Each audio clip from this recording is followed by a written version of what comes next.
喂，做乜喺度行嚟行去啊？你小心俾人告你遊蕩罪喎！行下都犯法啊？行下都唔得咩？係啊，唔係嚇你啊！香港真係有遊蕩罪㗎，仲有刑事犯罪添啊！咁點樣先至係遊蕩啊？哦，咁咧喺個刑事罪行條例第160條咧都講得好清楚㗎。喺公眾地方、大廈公用部分遊蕩而出現以下嘅3種情況咧，就可能犯法㗎啦。咁啊，第一啦，咁啊遊蕩意圖可逮捕嘅罪行，咁啊最高罰1萬蚊，同埋監禁6個月嘅。咁啊遊蕩故意妨礙他人使用嗰個地方，都要坐6個月。咁啊遊蕩令到人哋合理懷疑咁樣擔心安全同埋利益，咁啊最高監禁2年添啊！哇！咁啊遊蕩係咪要代表企喺度唔好喐咧？咁又遊蕩又唔一定企喺度㗎，唔止啦。咁法例定義咧，包括行逛啦、徘徊啦、逗留啦，咁啊開車啦，都算係遊蕩嘅。坐喺停車場就係車入邊啊，跟蹤人哋啊，觀察人哋啊，都可能算㗎。公用地方咧都好廣嘅，包括咗大堂啊、樓梯啊、平台啊、天台啊、升降機啊、洗手間等等，呢啲都係叫公用地方。咁警方點樣證明我係遊蕩緊咧？咁主要2樣嘢啦。第一個，你故意咁樣喺度逗留啦，你嘅行為令到另外一個合理嘅人咧擔心佢嘅安全同埋利益啊。咁所謂合理又係一樣啦。一個正常人、心智健全嘅人，咁喺呢個情況之下都覺得驚啊。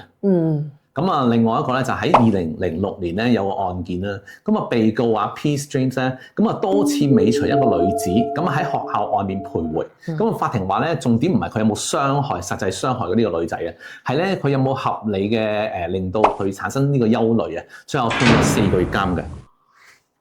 咁如果即係未必做咗一啲嘢，但係人哋又覺得好驚，咁就可以入罪噶咯喎。係啊，咁另外一單案件啦，2009年，咁歐先生咧喺公園踎低啦，咁見到女仔裙底啦，女學生，咁嗰個女學生驚到唔識喐啊，咁之後咧佢又唔知佢下一步想做啲咩啦。不過被告之後行開咗，咁但係仍然喺公園入邊逗留，又望下其他女學生咁樣啦。最後嗰個被告咧判咗2個月監。哇！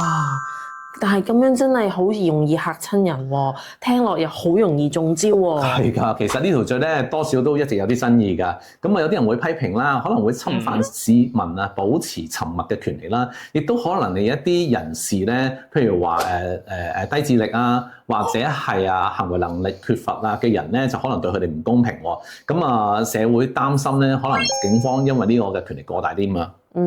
即係話咧，其實法律係為咗保護人嘅，不過都有啲灰色地帶咯。係啦，咁如果警察係話你遊蕩咁你知唔知要點做啊？最緊要冷靜啦，記住咧就係保持一啲明確嘅目的啦。例如我係真係喺度行緊街等緊人路過旅行一啲解釋清楚到嘅情況啦，咁冷靜應對啦，了解自己嘅權利啦，同埋義務啦，合作，但係唔需要提供不必要嘅資料。係啦，冇錯啦，即係咧就唔好驚，講清楚自己做緊啲乜嘢遊蕩罪咧就唔係話行街就犯法，但係你行為咧就要合理啦，就唔可以令到其他人不安咁樣咯。明白。咁我之後都會注意啲，唔好周圍行嚟行去啦。係啊，唔好俾人誤會啊嘛。如果有咩時候到時俾人邀請去警署落口供咧，揾律師幫手啦。